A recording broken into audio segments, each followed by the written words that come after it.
La clase pasada estuvimos hablando entonces sobre los 72 nombres de Dios que se conocen en el judaísmo y afirmábamos algunas, algunos principios, entre ellas el hecho de que no son amuletos, no debemos de pensar que el simple hecho de invocarlos nos va a traer salud, prosperidad, dinero, etcétera, ¿no? En realidad no son 72 nombres de Dios, son 72 nombres de ángeles que pertenecen al quórum de 70 que existe en la presencia del Señor. Estos 70 ángeles, obviamente, tienen ciertas misiones específicas. Recordemos que en los cielos siempre se trabaja bajo el concepto de delegación. Entonces, eh, ciertamente Dios puede hacer todas las cosas, pero así no es como trabaja el Señor. Él siempre delega ciertas funciones y cada uno de estos 72 ángeles tiene funciones específicas. De ahí es de donde viene digamos, el conocimiento de que ciertos ángeles nos aguardan y nos respaldan, vamos a decirlo así, a lo largo de nuestra vida.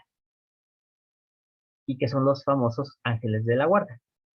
Que, bueno, más que de la guarda, bueno, ese sería el término correcto, porque no se refiere tanto a ángeles personales, no son así como que nuestros guardaespaldas, sino que son los ángeles de la guarda, refiriéndose a los que han pertenecido al ejército del Señor. Son los ángeles que pertenecen a la guarda del Señor. Y eh, los ángeles operan. Juan, repíteme eso que parece trabalenguas.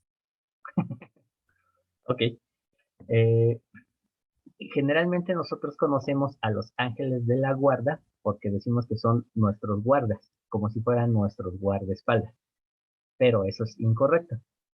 Se llama ángeles de la guarda porque pertenecen a la guarda o al ejército, a la corte de los cielos. Entonces por eso se les llama ángeles de la guarda. Y generalmente protegen a aquellos que luchan o que pertenecen al ejército del Señor. Entonces, es a lo que me estaba refiriendo. Y Gracias. los ángeles operan bajo el poder y la autoridad que el Señor delega sobre ellos. Y generalmente, aquí voy a hacer un paréntesis. En las clases que hemos tenido, hemos abordado mística, hemos abordado Kabbalah, la esencia de la Torá, gematría. eh, Hemos hablado también incluso de un poco de esoterismo judío y de profecía. Pero la clase de hoy voy a retomarla desde un punto de vista que no he querido manejar precisamente para que no se vea como algo tendencioso o tratar de convencer a alguien de algo. Sin embargo, el tema de hoy, por su naturaleza, es necesario que sí lo haga de una forma doctrinal, que es la forma que no he abordado hasta el día de hoy. ¿Por qué es necesaria la forma doctrinal del día de hoy? Para que podamos entender algunos conceptos y entonces podamos ver cómo es que se encuentra en la Torah esto que vamos a analizar el día de hoy. Entonces, uno de estos conceptos doctrinales es el de sacerdocio.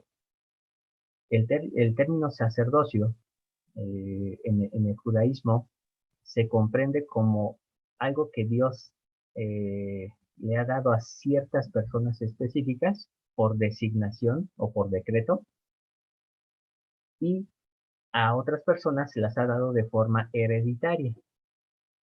No cualquier persona tiene sacerdocio, entre ellos profetas, patriarcas, es decir, no todos los patriarcas tienen el sacerdocio, no todos los profetas tienen el sacerdocio en el judaísmo.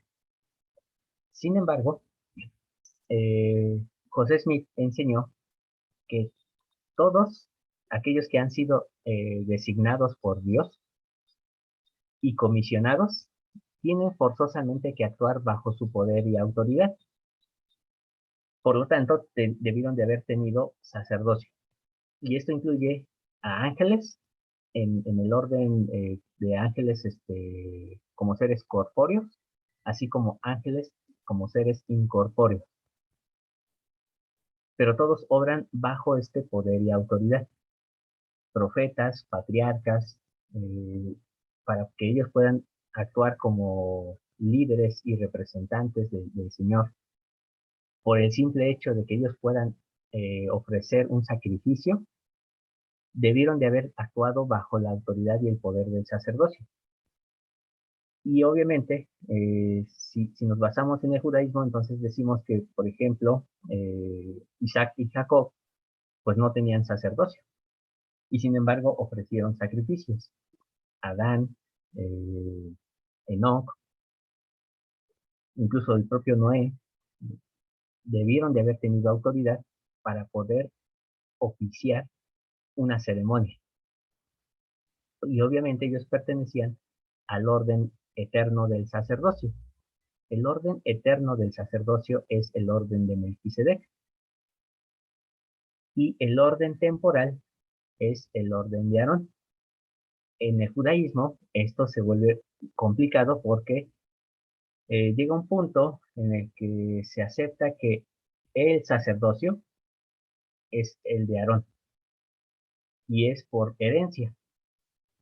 Cuando encontramos en el libro de Reyes acontecimientos, por ejemplo, como David usando el efod, comiendo de los panes sin levadura, es decir, tuvo que haber ingresado hasta el lugar santo, se dice que en el judaísmo se dice que él tuvo que haber recibido sacerdocio, y el sacerdocio que le permite entrar al lugar santo es el de Aarón.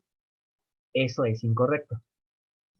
David tuvo que recibir, o de hecho él recibió, esto lo sabemos de acuerdo a los salmos, él recibe el sacerdocio de Melquisedec.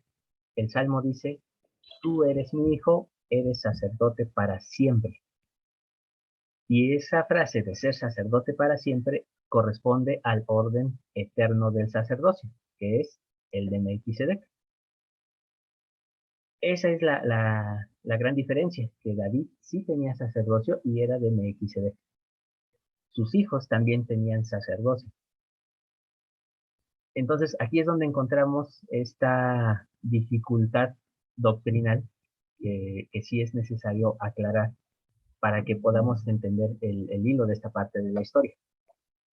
Entonces, ya teniendo en cuenta de que tanto seres angelicales, corpóreos e incorpóreos, así como personas humanas, han actuado bajo la comisión directa del Señor por decreto, que es correspondiente al sacerdocio de Melquisedec, entonces ahora sí, vamos a empezar con este tema que corresponde al día de hoy, que es, vamos a hablar muy brevemente sobre los ángeles, porque vamos a abordar los acontecimientos de las plagas de Egipto, su salida, el cruce del Mar Rojo, hasta llegar a Sinaí. Y entonces tenemos estos términos que vemos en pantalla, que son malaj, ángel y demonio. Ok, yo quisiera que ustedes pudieran darme su respuesta bajo el concepto que ustedes tengan de esas frases. No pensemos en que... Lo que quiero es que veamos cómo la cristiandad ha manejado ciertos conceptos y cómo lo maneja realmente la Torah. Entonces, desde el punto de vista de la cristiandad, que es al que estamos acostumbrados, ¿qué entendemos como ángel?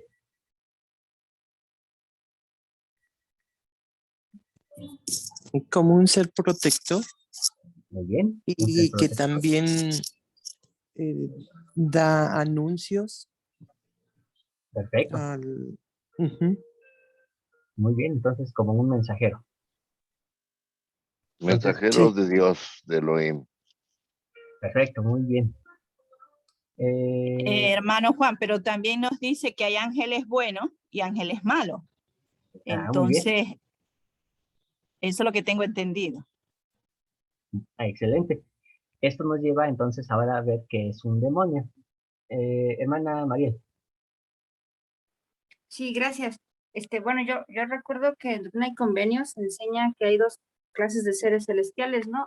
Hablando de ángeles en particular, aquellos que tienen cuerpo y aquellos que no lo tienen, que son como espíritus. Y bueno, también hace referencia a ángeles de Satanás, o sea, o ángeles de Lucifer.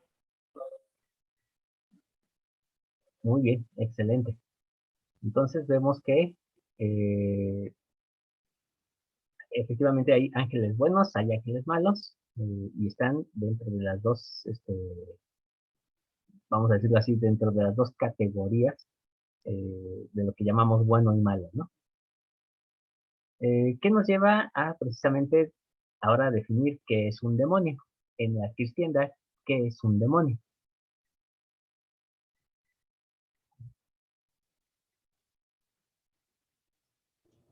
Pues es un ángel que era bueno, pero que se rebeló y se volvió malo. Muy bien, De hecho, así se dice de Luzbel, se convirtió en demonio y ya le adjudican el nombre de demonio o diablo. excelente, muy bien, hermana. Entonces prácticamente lo podríamos definir como un ángel caído, alguien que perdió su estatus como ángel, ¿no? Y ahora se convirtió en demonio. Uriel, tú manejas un poquito más este concepto de malaj. ¿Qué es un malaj? Sí, Malaj significa mensajero. Viene de Melajá, creo, y este a su vez de la raíz Laj, que significa ir y venir. Muy bien, muchas gracias. Entonces, vemos que un ángel se refiere propiamente a alguien que baja y sube. Adelante, Uriel. Sí, también quería hablar es un poco nada más de la palabra original demonio, que viene del griego, viene de daemon, y originalmente se refería a cualquier deidad eh, de la que no se sabía su nombre o su origen, y obraba alguna cosa. Entonces, cuando no se sabía que sucedió un fenómeno, pero no se sabía de quién se originaba este fenómeno, se le decía, se le atribuía a un daemon. Entonces, originalmente, demonio era aquella fuerza que se desconocía, pero efectuaba algún fenómeno. Muy bien, muchas gracias, Uriel. Esto que nos comenta Uriel, ya sobre lo que es la definición de demonio, es muy importante porque, como bien decían ahorita las hermanas, en nuestro libro llamado Doctrina y Convenios, y en las enseñanzas que nos daba José Smith, él no usaba el término demonio, sí, digo, sí, sí lo pronunciaba, sí llegaba a mencionarlo, pero no lo definía como tal. ¿Por qué? Porque efectivamente demonio no se encuentra en el original hebreo. Lo que encontramos es toda una categoría de ángeles, desde la parte más alta del reino de los cielos hasta el abismo del reino de los cielos. Y entonces son solamente categorías de ángeles. Lo que les pongo en pantalla, en el centro primeramente, encontramos los seres angelicales más altos, que es Ofanín, Serafín, Malach y Querubín. Y en un costado encontramos los otras entidades angelicales, ya en una forma más organizada, pero amplia, por decirlo de alguna manera, que son potestades, virtudes, tronos, principados y dominaciones. Pero está la otra parte de los ángeles que no mencionamos, que son los ángeles del abismo, y que Los encontramos principalmente en 4 categorías.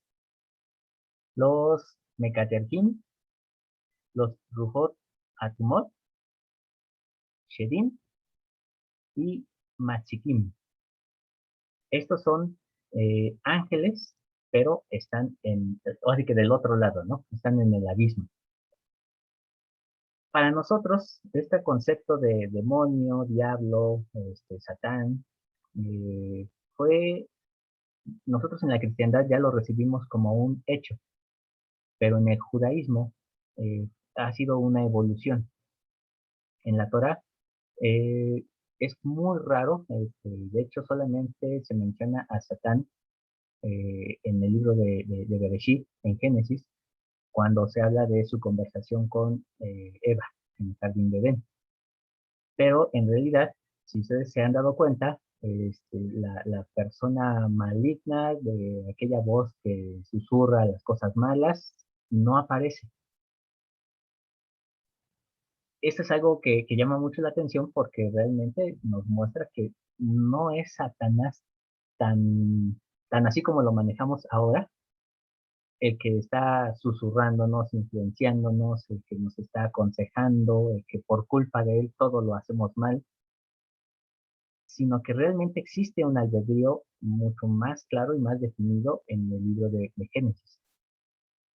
Tanto así que la presencia de Satán no es tan manifiesta.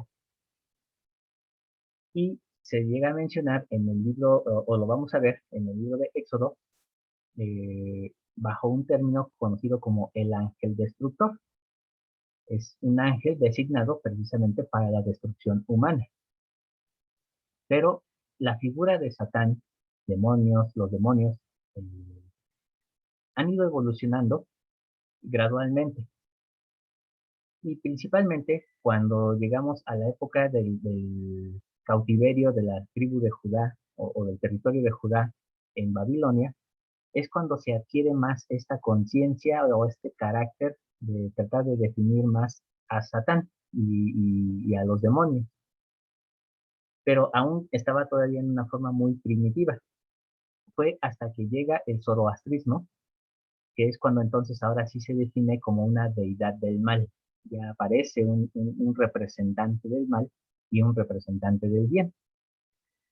Y empieza a tener un carácter que se va afinando cada vez más cuando llega la cultura griega y cuando llega la cultura romana.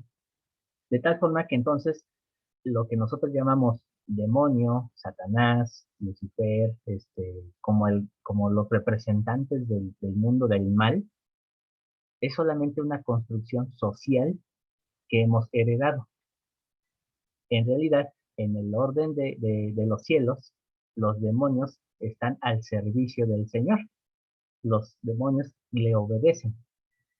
Y en ocasiones el Señor los manda a realizar ciertas actividades aquí en la tierra, se les autoriza para que ellos hagan, de tal forma que entonces actúan bajo el permiso, la supervisión y el poder y la autoridad de Dios. Entonces es un concepto totalmente diferente, porque entonces ya no es, voy a decir algo que va a parecer como una paradoja, pero empezamos a dejar de satanizar a Satanás, porque efectivamente él, si hace algo, lo hace bajo la autoridad y bajo el permiso que Dios le concede. Entonces ya no es como el enemigo de Dios, como se nos ha mostrado en la cristiandad. No sé si hasta Hermano aquí Juan, hay alguna ¿me pregunta. permites una pregunta? Claro que sí. Es una pregunta un poquito compuesta y compleja, pero esto lo requiere el tema que estás tratando. Voy a tratar de hacerlo en orden.